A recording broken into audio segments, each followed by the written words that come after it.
मीठे बच्चे, देही अभिमानी बनो तो शीतल हो जाएंगे, विकारों की बास निकल जाएगी, अंतर्मुखी हो जाएंगे, फूल बन जाएंगे। प्रश्न, बाप दादा सभी बच्चों को कौन से 2 वरदान देते हैं? उन्हें स्वरूप में लाने की विधि क्या है? उत्तर, बाबा सभी बच्चों को शांति और सुख का वरदान देते हैं। बाबा कहते, बच्चे तुम शांति में रहने का अभ्यास करो। कोई उल्टा सुल्टा बोलते हैं तो तुम जवाब न दो, तुम्हें शांत रहना है। फालतू झरमुई झगमुई की बातें नहीं करनी है, किसी को भी दुख नहीं देना है। मुख में शांति का मुहलरा डाल दो तो यह दोनों वरदान स्वरूप में आ जाएंगे। ओम शांति। मीठे मीठे बच्चे कभी सम्मुख है, कभी दूर चले जाते हैं। सम्मुख फिर वही रहते हैं जो याद करते हैं, क्योंकि याद की यात्रा में ही सब कुछ समाया हुआ है। तो बाबा को कौन नजर आता है? जो उनको याद करते हैं। हमें बाबा को देखना है, बाबा हमें देखता रहे, तो उसके लिए विधि ये है कि हमें बाबा को बहुत अच्छी रीति से याद करना है। तो हम बाबा के नजरों के सामने रहेंगे। गाया जाता है ना, नजर से निहाल। आत्मा की नजर जाती है परमपिता में, और कुछ भी उनको अच्छा नहीं लगता। आत्मा की नजर जाती है परमपिता में, क्योंकि हमें स्मृति आई है कि हम आत्मा है और परमपिता निस्वार्थ प्यार करने वाला है। परमपिता सर्वशक्तिवान है। तो जब हमें पता चलता है वो कौन है, हम कौन है, तो बाबा बताए और दूसरा कुछ भी अच्छा नहीं लगता। उनको याद करने से विकर्म विनाश होते हैं। अगर हम स्वयं को आत्मा निश्चय कर लेते हैं और बाबा को याद करते हैं तो ही हमारे विकर्म विनाश होंगे। तो अपने पर कितनी खबरदारी रखनी चाहिए। याद न करने से माया समझ जाती है इनका योग टूटा हुआ है, तो अपनी तरफ खींचती है। बाबा को याद नहीं करते तो माया को चांस मिल जाता है, कुछ न कुछ उल्टा कर्म करा देती है। ऐसे बाप की निंदा कराते हैं। जो उल्टा कर्म करते हैं, जैसे बाप की निंदा कर रहे हैं या निंदा करा रहे हैं। भक्ति मार्ग में गाते हैं, बाबा मेरे तो एक आप, दूसरा न कोई। जेव्हा समज नाहीये कोण परमेश्वर आहे, आपण कोण आहे, त्यावेळेला सुद्धा बाबा म्हणते गाते हैं सिर्फ कि मेरे तो एक आप, दूसरा न कोई, भगवान के सिवाय मेरा कोई नहीं है। ऐसे बाप की निंदा कराते हैं। ऐसे बाप की, क्योंकि हम बाबा के बन गए हैं। अब हमें बाबा के रास्ते पर चलना है। अगर उल्टे रास्ते पर चलते हैं तो जैसे बाबा की निंदा करा रहे हैं। भक्ति मार्ग में गाते हैं, मेरी तो एक आप, दूसरा न कोई। तब बाप कहते, बच्चे मंजिल बहुत ऊंची है। काम करते हुए बाप को याद करना, यह है ऊंचते ऊंच मंजिल।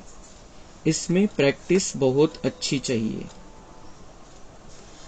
बहुत ऊंची मंजिल है। हर समय बाबा में बुद्धी रहे। बाबा म्हणते बहुत ऊंची मंजिल है। इतकं सोपं, इतकं सहज नाही, म्हणून खूप चांगली प्रॅक्टिस पाहिजे। नहीं तो निंदक बन जाते हैं, उल्टा काम करने वाले। समझो कोई में क्रोध आया, आपस में लड़ते झगड़ते हैं, तो भी निंदा कराई ना। क्रोध आया, आपस में लड़ते झगड़ते हैं तो निंदा कराई बाबा की। क्या भगवान ऐसे ही पढ़ाता है? ओम शांति में यही सिखाया जाता है। तो मतलब बाबा की निंदा कराने के हम निमित्त बने। तो इसमें बड़ी खबरदारी रखनी है कि हमारी वजह से बाबा की निंदा नहीं होनी चाहिए कि भगवान ऐसे पढ़ाता है, तुम ऐसे ही पढ़ते हो ओम शांति में जाकर। अपने गृहस्थ व्यवहार में रहते हुए बुद्धि बाप से लगानी है। ऐसे नहीं कि कोई संपूर्ण हो गया है, नहीं, कोशिश ऐसी करनी चाहिए हम देही अभिमानी बने। तो बाबा म्हणतात असं नाही की तुम्ही सगळे परफेक्ट झालेले आणि मग काहीच चूक होणार नाही, असं नाही। मधून मधून देहभान येईल, पण बाबा म्हणतात कोशिश करनी चाहिए, कोशिश ऐसी करनी चाहिए हम जैसे देही अभिमानी बन जाए। जैसे देह अभिमानी बने हैं वैसे देही अभिमानी बन जाए, अपने आप को आत्मा समझकर दूसरों को देखते रहे।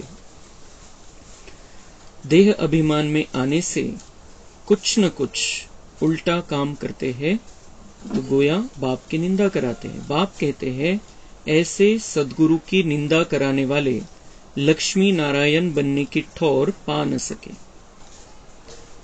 गुरु की निंदा कराने वाला ठौर नहीं पा सकता, दुनिया में कहते हैं। लेकिन बाबा म्हणते हैं सच्चाई ये है कि जो सदगुरु की निंदा कराता है, जो उल्टा कर्म करता है, वो लक्ष्मी नारायण पद प्राप्त नहीं कर सकता है। इसलिए पूरा पुरुषार्थ करते रहो, इसमें तुम बहुत ही शीतल बन जाएंगे, थंड होऊन जाताल, तुम्ही शांत होऊन जाताल। बाबा म्हणते जितना बाबा को याद करेंगे, जितना पुरुषार्थ में आगे बढ़ेंगे, आप शांत होते जाएंगे, शीतल होते जाएंगे। 5 विकारों की बातें सब निकल जाएंगी। 5 ही विकार खतरनाक है, 5 ही विकारों की बातें हमारी बुद्धि से, मन से निकल जानी चाहिए। बाप से बहुत ताकत मिल जाएगी। जितना पुरुषार्थ ज्यादा होगा, बाबा से शक्तियां मिलती रहेगी। कामकाज भी करना है। बाप ऐसे नहीं कहते कि कर्म न करो, कामकाज भी करना है। कामकाज छोड़कर बैठकर फिर थोडी प्रॅक्टिस करनी, मैं आत्मा हूं, ते थोड्या वेळासाठी सेटिंग देण्यासाठी स्वतःला। पण बाकी आपला कामधंदा जे काही आहे, आपलं दिवसभराचं कर्म करत राहायचंय आणि ऍक्टिव्ह राहायचंय, सदा लूज पडून नाही राहायचंय। वहां तो तुम्हारे कर्म अकर्म हो जाएंगे, तिथं काही फळ निघणार नाही, चांगलं किंवा वाईट, नव्या दुनियेमध्ये। यहां ही चांस है हमें अच्छा फल प्राप्त करने का, ऊंची लेवल का पद प्राप्त करने के लिए। कलयुग में जो कर्म होते हैं वह विकर्म हो जाते हैं। अभी संगम युग पर तुमको सीखना होता है। कलयुग में, सतयुग में कर्मों का कोई हिसाब किताब नहीं। कलयुग में जो हम कर्म करते हैं वो विकर्म हो जाते हैं, क्योंकि अज्ञानता में करते हैं, 5 विकारों के वश होकर कर्म करने लगते हैं, क्योंकि देह भान आ जाता है। अभी संगम युग पर बाबा म्हणते तुमको सीखना होता है। अभी बाबा सिखा रहा है, वहां सीखने की बात नहीं, नई दुनिया में जाकर नहीं सीखना, यहां सीखना है, समझना है, प्रॅक्टिस करनी है उसकी।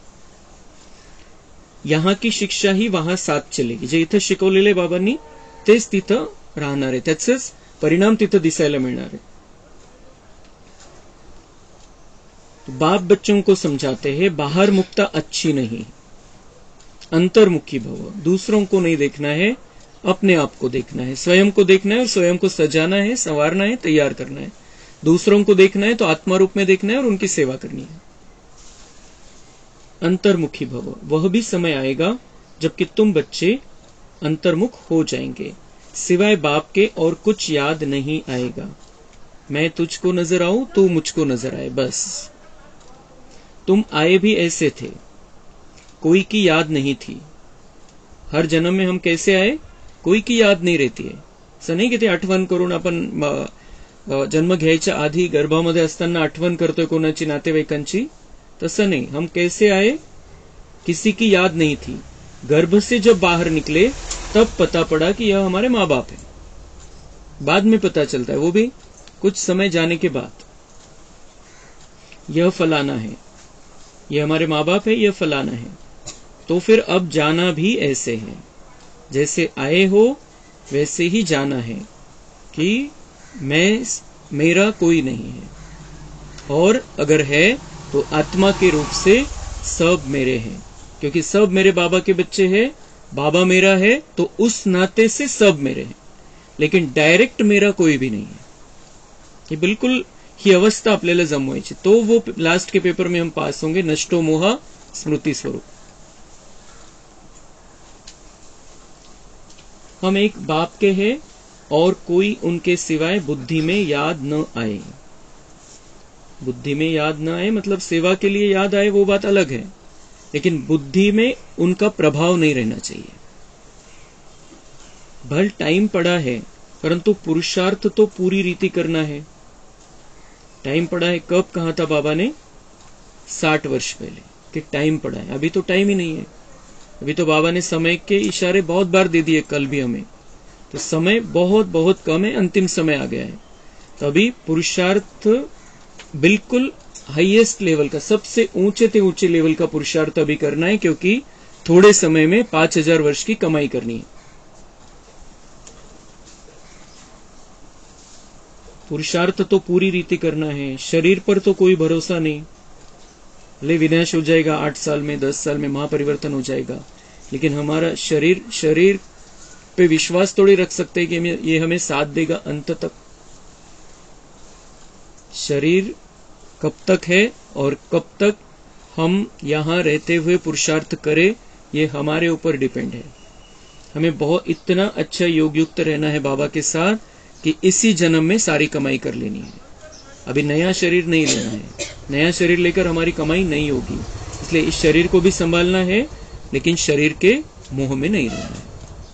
इसमें रहते हुए उस दुनिया की तैयारी करनी है.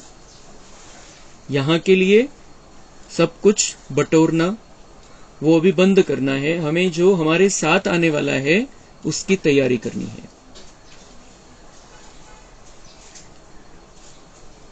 कोशिश करते रहना चाहिए घर में भी बहुत शांती हो, क्लेश नहीं. बाबा बरंचसं काही आज सांगताय, पण महत्वाची गोष्ट कोणत्या अराउंड है कि शांति होनी चाहिए. तुम्हारा जीवन शांति का जीवन होना चाहिए. तो घर में भी बहुत शांति हो, क्लेश नहीं. नहीं तो सब कहेंगे इनमें कितनी अशांति है. तुम बच्चों को तो रहना है बिल्कुल शांत. हम भगवान के बच्चे हैं तो हमें बिल्कुल शांत रहना है. तुम शांति का वर्षा ले रहे हो ना, शांति का वर्षा ले रहे हैं, और हम ही अशांत रहेंगे तो वो वर्षा कैसे मिलेगा हमें, कैसे हम साथ लेकर जाएंगे.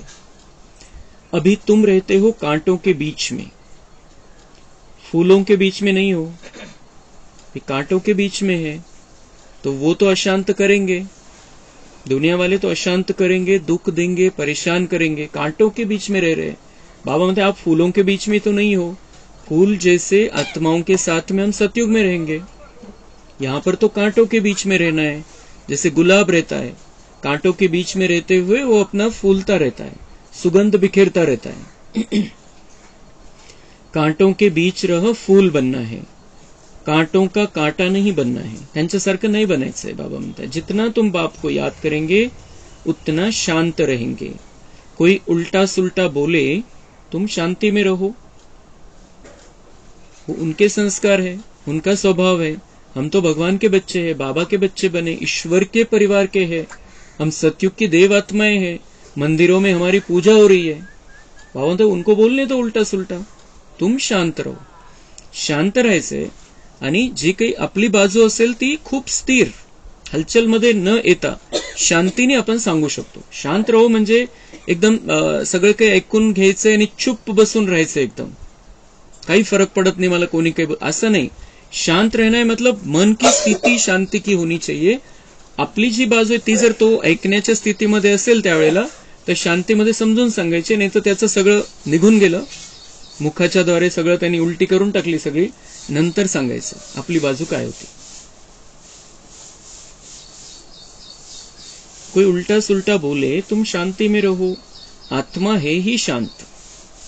ये देह के संस्कार है, देह भान है, जो हम शांति से अशांति में चले जाते हैं. पाऊंते लेकिन तुम कौन हो? तुम तो आत्मा हो, और आत्मा है ही शांत.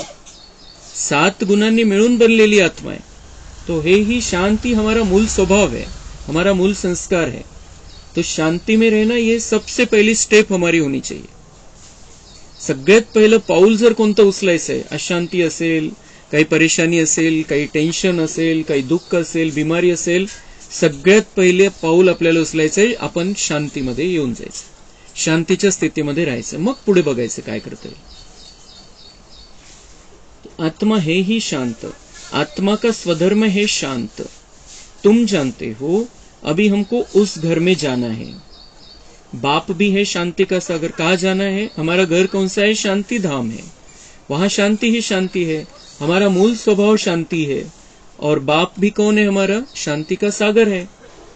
त्याच्यामध्ये अशांतीचं इतकंसं सुद्धा कण नाहीये, इतकीशी सुद्धा अशांती नाहीये.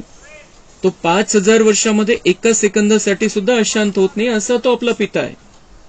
तर ते लक्षण आपल्यामध्ये दिसले पाहिजे. कमीत कमी आता त्याची ओळख झालेली त्यावेळेला तर दिसले पाहिजे.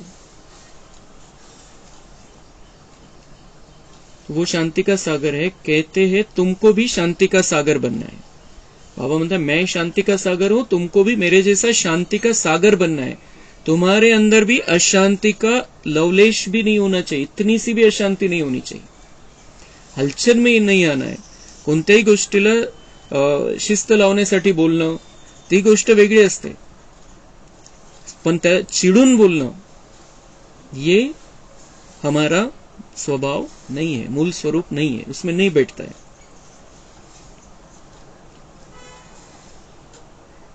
तुम जानते हो अभी हमको उस घर में जाना है. बाप है शांति का सागर. कहते हैं तुमको भी शांति का सागर बनना है. बाप समान बनाना चाहता है, बाबा हमें उसके जैसा बनाना चाहता है. फालतू झरमुई झगमुई बहुत नुकसान करती है. फालतू झरमुई झगमुई म्हणजे एकदा आपण अशांत झालो की काय बोलू आणि समोरचा काय बोलेल आणि नंतर आपलं उत्तर काय राहील, परत त्याचं काय प्रत्युत्तर येईल, काही सांगता येत नाही. तो हो बाबा म्हणता ये फालतू झरमुई झगमुई की बात आहे. तुम्हाला तुमची बाजू सांगायची, तुमची स्थिती शांत ठेवा आणि सांगा, मोकळं बस. नाही समजलं त्याचा विषय तो. हमें अपनी बात रखनी है, स्टॉप कर देना है.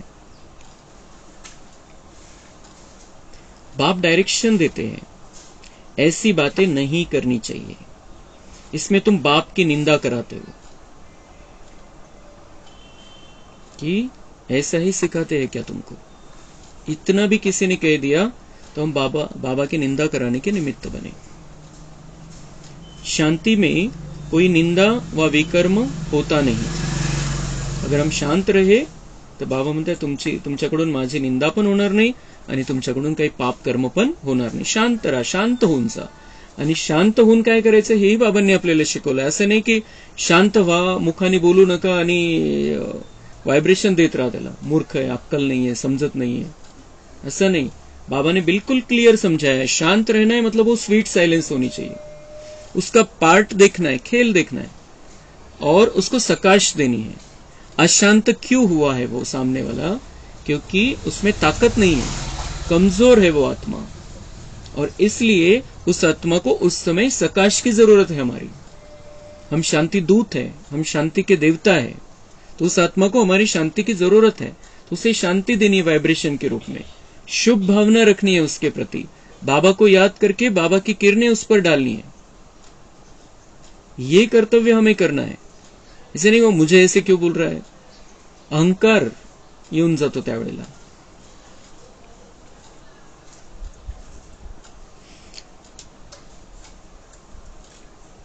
बाप को याद करते रहने से और ही विकर्म विनाश होंगे. बाबा म्हणते उस समय का उपयोग किसके लिए कर लो? बाबा को याद करो, तुम्हारे पाप भस्म होते जाएंगे. नया तो हो गए नहीं, लेकिन पिछला किया हुआ भी त्या निमित्ताने भस्म होऊन जाईल.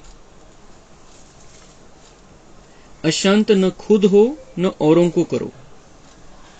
हम अशांत होते, एखादा शब्द वापरतो आपण, त्याला लागून जातो, तो जास्त अजून अशांत होतो. एक तर पहिलेच अशांतीमध्ये आलेला आहे, पहिलेच टेन्शन मध्ये आलेला आहे, आणि आपण अजून काही शब्द क्रोधामध्ये येऊन बोलतो त्याच्याशी, अजून 10 शब्द ऐकून जातो आपल्याला.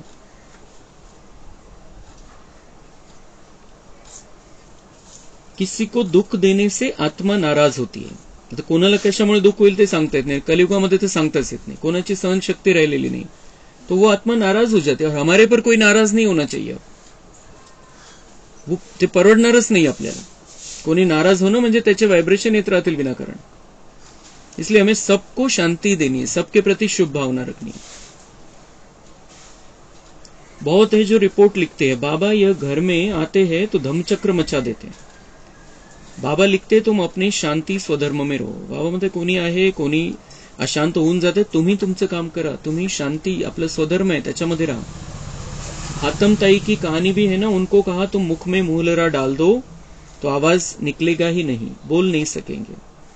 हातम ताईची कहाणी ऐकवली जाते, त्याच्यामध्ये सांगितलं की तू चुप राहा, मुख में मुहलरा डाल दो म्हणजे काहीतरी टाका तोंडामध्ये, म्हणजे बोलता येणार नाही, आवाज निघणार नाही. आवाज निघणार नाही तर टाळी 2 हातांनी वाजते, तुम्ही बोलणार नाही तो किती वेळ बोलेल. तुम्ही शांत राहा, आपली बाजू सांगायची असेल 1 मिनिटात सांगून मोकळं व्हा, आणि नंतर तो 10 मिनिट बोलेल, 20 मिनिट बोलेल, 30 मिनिट बोलेल, शांत होऊन बसावं तर लागेल त्याला. खत्म हो जाएगी बात. तुम बच्चों को शांति में रहना है. बाबा हम बच्चों को समझाते हैं, हम बच्चे उसके लाडले बच्चे हैं. वो चाहता है कि हम शांतिनाथ बन जाए, शांति के देव बन जाए, हम सबको शांति का रास्ता बताने वाले हैं. तो बाबा ये चाहता है कि हम किसी भी कारण से, कितना भी बड़ा पेपर आ जाए, कितने भी बड़े रूप में माया आ जाए, हमें शांति में रहना. बाबा हम बच्चों से बात कर रहा है कि तुम बच्चों को शांति में रहना है. वो तो उनको तो पता ही नहीं है शांति क्या है, ओरिजिनल शांति क्या है. वो तो सिर्फ कहने के लिए कहते रहते, मनाला शांती पाहिजे, शांती कुठं पाहिजे, कोणाला पाहिजे, कशी मिळेल, त्यांना काहीच माहिती नाही. लेकिन हम बच्चे सब कुछ जानते हैं.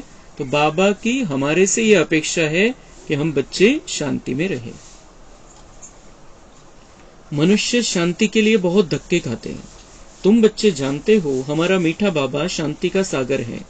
शांति कराते कराते विश्व में शांति स्थापन करते हैं. अपने भविष्य मर्तबे को भी याद करो. वहां होता ही है एक धर्म, दूसरा कोई धर्म होता नहीं. उनको ही विश्व में शांती कहा जाता है. तिथे कुठलाही धर्म नाहीये, म्हणून आपसामध्ये मतभेद नाहीये, सगळे एका देवी देवता धर्माचे बाबांनी तयार केलेले बच्चे, त्यामुळे तिथं शांतीचं विश्व है, शांति है विश्वामध्ये. और हम उसकी प्रैक्टिस यहां कर रहे हैं.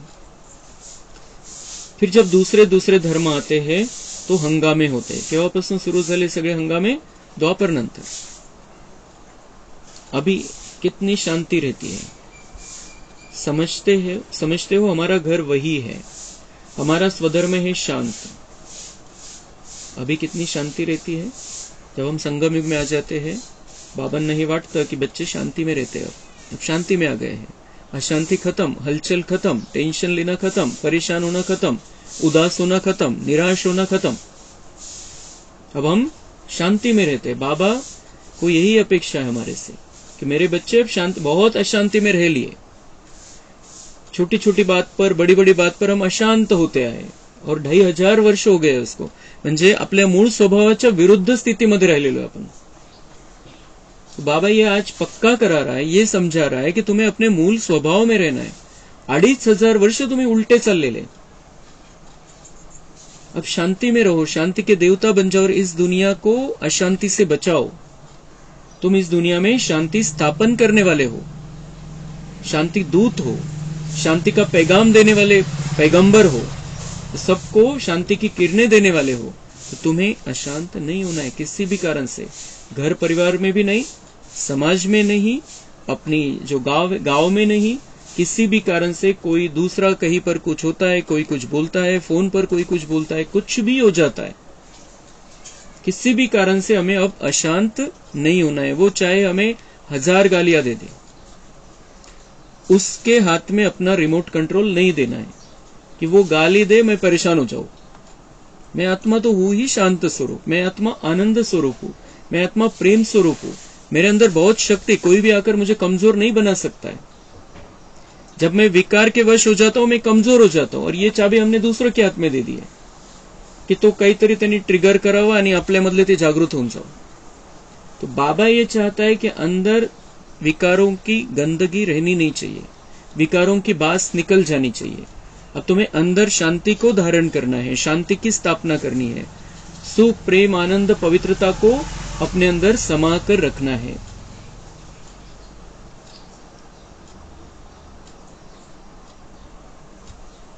तो समझते हो हमारा घर वही है, शांति धाम हमारा घर है, हम वहां के रहवासी है और वहां शांति का वातावरण है.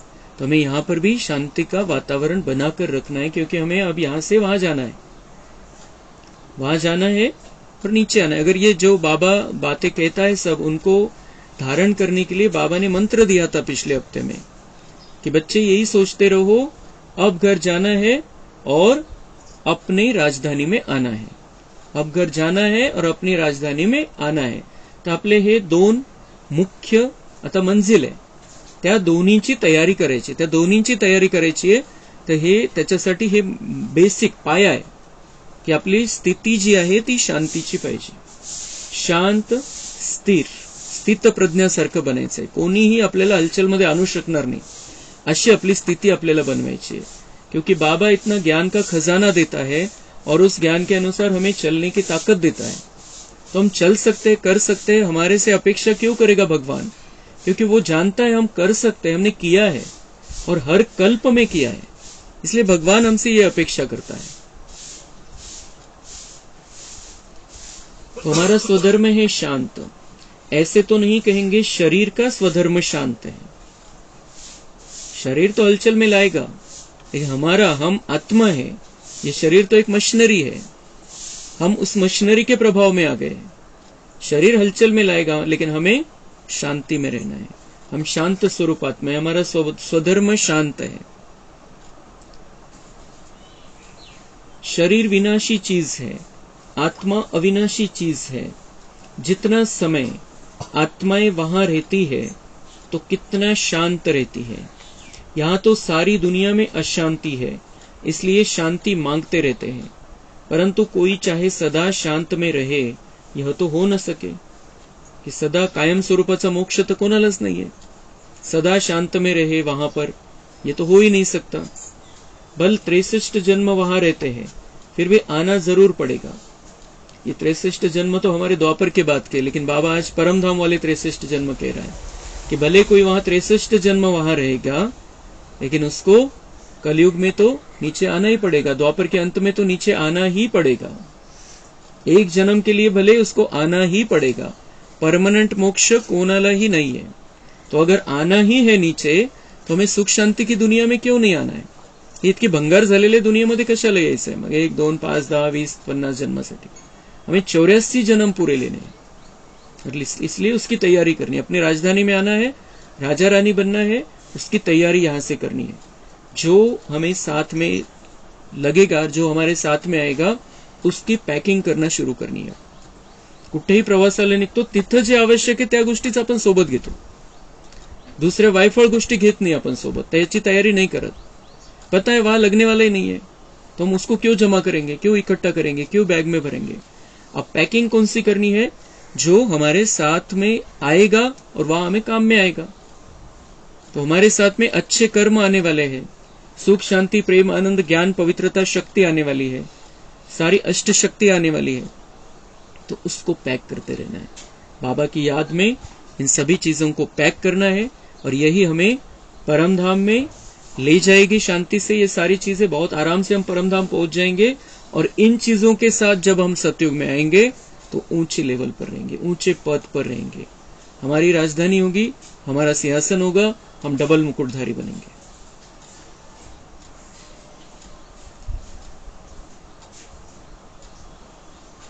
अपना पार्ट दुख सुख का बजाकर फिर चले जाएंगे. ड्रामा को अच्छी रीति ध्यान में रखना होता है. कोई भी नीचे, हर एक को नीचे आना है और उसका जो पार्ट है दुख सुख का वो बजाकर फिर वापस जाना है, फिर वापस अपने समय पर आना है. तो बाबा ने ये ड्रामा को अच्छी रीति ध्यान में रखना है. ऐसे नहीं कि मुझे बस शांति चाहिए, आत्मा परमात्मा में लीन हो जाइए, तो होना ही नहीं है. हमें नीचे आना है, मनुष्य सृष्टि पर फिर से आना है.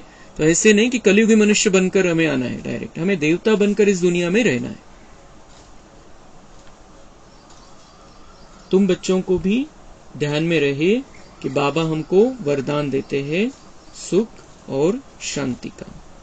तो बाबा हमें वरदान देते हैं सुख और शांति का, और उसको हमें एक्टिव करने के लिए, उस वरदान को एक्टिवेट करने के लिए बाबा कहता है कि तुम शांति में रहो. तो शांति भी रहेगी, शांति की स्थिति में भी रहोगे, और शांति है तो उसमें सुख भी समाया हुआ है.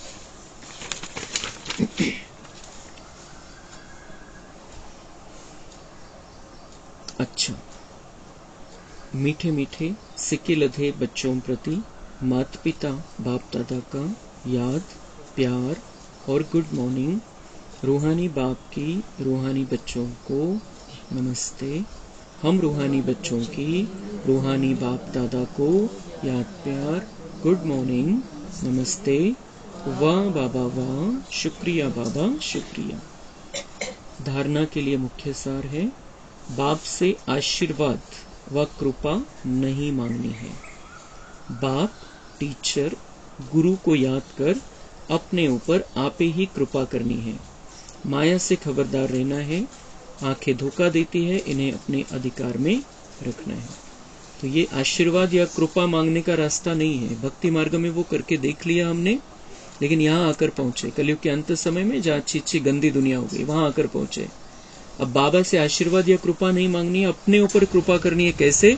बाप, टीचर और गुरु को याद करके। बाबा से वर्षा लेना है, वो टीचर बनकर पढ़ा रहा है और गुरु बनकर हमारी सद्गति करने के लिए हमें वरदानों से भरपूर कर देता है। तो बाप, टीचर और गुरु के रूप में उसे याद करके अपने ऊपर कृपा करनी है। कर और पा, कृपा का मतलब है कर और पा। हमें जो बाबा पुरुषार्थ कराता है वो करना है और प्राप्ति हो जाएगी। ऐसे नहीं कि बाबा कोई चमत्कार कर देगा, बाबा कोई जादू कर देगा, छू मंत्र कर देगा, कोई कृपा आशीर्वाद करेगा। अगर हमारे ऊपर करेगा तो सबके ऊपर करना पड़ेगा। इसलिए हमें अपने पुरुषार्थ से, अपने अधिकार से बाबा से सब कुछ प्राप्त कर लेना है। और माया से खबरदार रहना है, माया से बचकर रहना है। आंखें धोखा देती है तो आंखों को हमें ये बताना है कि सभी आत्माएं हैं, उनको आत्मा रूप में देखना है। सभी शांत स्वरूपात्मा, मैं शांत स्वरूपात्मा, इस स्थिति में रहना है। फालतू झरमुई झगमुई की बातें बहुत नुकसान करती है, इसलिए जितना हो सके शांत रहना है। मुख में मुहलरा डाल देना है, कभी भी उल्टा सुल्टा नहीं बोलना है। न खुद अशांत होना है, न किसी को अशांत करना है। वरदान है, बाप की मदद से सूली को कांटा बनाने वाले सदा निश्चिंत और ट्रस्टी भव। पिछला हिसाब सूली है, लेकिन बाप की मदद से वह कांटा बन जाता है। मागचा जो हिशोब आहे खूप मोठा असेल, 16 सारखा खूप मोठा असेल, पण तो जेव्हा आपण बाबांची मदत घेतो, बाबांची मदत प्राप्त होते, बाबांची आठवण करतो, पुरुषार्थ चांगला चालू आहे, तो वो सूली से कांटा बन जाते। थोड्या रूपामध्ये येईल। हा मागचा पाप कर्माचा जो हिशोब आहे तो थोड्या रूपामध्ये येईल, थोडासा त्रास देईल आपल्याला, काट्या एवढा। परिस्थितियां आनी जरूर है, परिस्थितियां आनी जरूर है, ये भगवान के महावाक्य। और भगवान झूठ नहीं बोलता है, कोई झूठा दिलासा नहीं दिलाता है। दुसऱ्या गुरूंकडे गेल्यावर ते म्हणतील माझी पूजा करा, माझी आरती करा, हे हा मंत्र घ्या, गुरु मंत्र घ्या, दीक्षा घ्या, मग तुम्हाला काही प्रॉब्लेम येणार नहीं। लेकिन भगवान झूठ नहीं बोलता है कभी भी। भगवान कोई हमें ऐसे झूठे दिलासे में नहीं रखता है। भगवान कह रहा है, डायरेक्ट कह रहा है कि परिस्थितियां आनी जरूर है, जरूर आएगी परिस्थिति, क्योंकि सब कुछ यहां ही चुकतू करना है। कारण भी बता देता है क्यों परिस्थिति आनी है, क्योंकि हमें सब कुछ यहां ही चुकतू करना है। और वो चांस है, हमें सब कुछ यहां ही चुकतू करने का चांस बाबा दे रहा है। क्योंकि अगर यहां नहीं आए तो धर्मराजपुरी में आएगी वो सारी बातें। जब बाबा जज बन जाएगा, वो सिर्फ न्यायकारी रहेगा, सजा दंड एवढंच त्याच्या बुद्धीमध्ये राहील त्यावेळेला। वो ऑटोमेटिक चलेगी वो सारी बातें। ऐसे नहीं कि बाबा बैठकर एक एक का हिसाब लेगा, लेकिन सारी बातें ऑटोमेटिक चलने वाली। और ऐसा ऐसा कड़ा हिसाब निकलेगा तब, म्हणजे 1 पट आता येणार असेल तर त्यावेळेला 1000 पट हिशोब निकलेल। इसलिए बाबा ने हमें चांस दिया है, ऑफर दी है। बाबा की ये संगम युग की स्कीम है कि अभी ही अपने हिसाब किताब चुकतू कर लो। एक तो भोग कर चुकतू करो और दूसरा उपाय है याद से चुकतू करो। लेकिन अगर वो समय आ गया तो फिर हमें जैसे ऐसे लगेगा जैसे जन्म जन्मांतर से हम सजा भोग रहे हैं, इतकं काही होऊन जाईल। इसलिए बाबा कह रहे हैं कि आने दो परिस्थितियां, क्योंकि तुम्हें यहाँ ही सब कुछ चुकतू करना है। दुनिया वालों के सामने भी परिस्थितियां आती, लेकिन उनके साथ में बाबा नहीं है। हमारे सामने परिस्थितियां आती है, उनके सामने भी आती है, लेकिन हमारे साथ में बाबा है, हमारे साथ में बाबा की बातें हैं, हमारे साथ बाबा का ज्ञान है, हमारे साथ बाबा के वाइब्रेशन है। तो परिस्थितियों में हमें हलचल में नहीं आना है, परेशान नहीं होना है। तो सब कुछ यहां ही चुकतू करना है, लेकिन बाप की मदद उन्हें कांटा बना देती है। छोट्या रूपामध्ये येईल, तुम्ही बाबाचा हात पकडून तर ठेवा, बड़ी बात को छोटा बना देती है। परिस्थिति आएगी, हिसाब निकलेगा, लेकिन बाबा के साथ में हम हैं तो थोड़े रूप में ही खत्म हो जाएगा। थोड़ी सी सजा मिलेगी, खत्म हो जाएगा वो हिसाब, क्योंकि बड़ा बाप साथ है। तो बाप तो बड़ा है, बातें छोटी है, तो बातें आएगी, लेकिन बड़ा बाप साथ है। बातों से बड़ा हमारा बाप है, तो वो साथ है, तो थोड़े ही हिसाब में चुकतू हो जाएगा जो उसका बड़ा हिसाब निकलना था। इसी निश्चय के आधार से सदा निश्चिंत रहो और ट्रस्टी बन मेरे को तेरे में बदली कर हल्के हो जाओ, तो सब बोझ 1 सेकंड में समाप्त हो जाएंगे।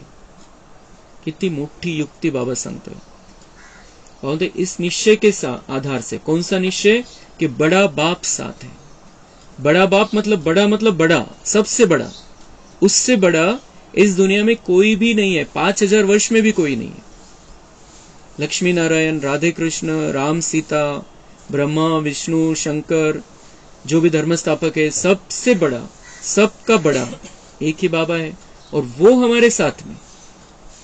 एखादा बॉडीगार्ड सोबत असेल तर कोणी घाबरत नाही कि वो देख लेगा, वो निपट लेगा। और हमारे साथ में तो सर्वशक्तिवान है, उससे ज्यादा शक्ति दुनिया में कभी भी किसी के पास नहीं रहती। इतने शक्तिशाली हमारा साथी है, हमारा बाप है। तो इस निश्चय के आधार से सदा निश्चिंत रहो, टेंशन नका घेऊ, चिंता नका करो, क्योंकि भगवान साथ में, इतना बड़ा बाबा साथ में। आणि दुसरं काय, त्याच्यासाठी त्याची सेटिंग कशी होईल, निश्चय कैसे पक्का होगा? वो ट्रस्टी बन मेरे को तेरे में बदली कर हल्के हो जाओ।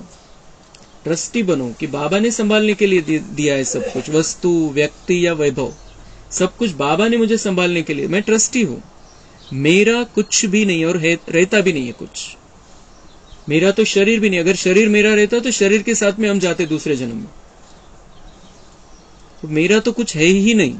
शरीरामुळे सगळं काही है, प्रॉपर्टी है, कोणी व्यक्ति है, कोणी नाते रिश्ते है, इस शरीर के कारण है। जब आत्मा इस शरीर को छोड़ जाती, उसी सेकंड में सब कुछ समाप्त हो जाता है। तो इसलिए मेरा है ही नहीं, तो समझा बाबा मध्ये जे आहे ते सत्य, ते समझा। आणि बाबा ऑफर देतोय कि ऐसे समझो कि मैंने तुम्हें दिया है संभालने के लिए। तो जिम्मेदारी तो बड़े बाप की हो गई, हमारी जिम्मेदारी नहीं है। हमें सिर्फ कर्तव्य का पालन करना है, सामने जो दिखाई दे रहा है उस हिसाब से बस। पण जवाबदारीची चिंता नहीं, क्या होगा, कैसे होगा, वो बाबा देख लेगा। तो ट्रस्टी बन मेरे को तेरे में बदली, मेरा कुछ नहीं, तेरा है सब कुछ, इससे हल्के हो जाओ।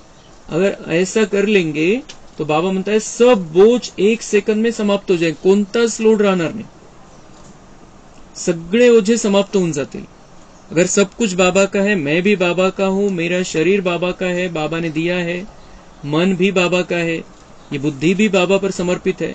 जब हमारी ऐसी स्थिति हो जाएगी, हल्के हो जाएंगे हम बाबा को सौंप कर, तो बाबा म्हणते बोझ ही नहीं रहेगा, कोई बोझ ही नहीं रहेगा, लोड ही नहीं रहेगा कुछ तुम्हारे ऊपर। और हम हल्के, लाइट, ऐसे जैसे उड़ते रहेंगे फरिश्ता स्थिति में। स्लोगन है, शुभ भावना के स्टॉक द्वारा निगेटिव को पॉजिटिव में परिवर्तन करो। निगेटिव बातें आती है, निगेटिव एनर्जी रहती है, लेकिन हमें पॉजिटिव एनर्जी से उसको बदलना है। उसका आधार क्या है? शुभ भावना। कल्याण हो जाए, इसका भला हो जाए, तो शुभ भावना से हम निगेटिव को पॉजिटिव में बदल सकते हैं। अच्छा, ओम शांति।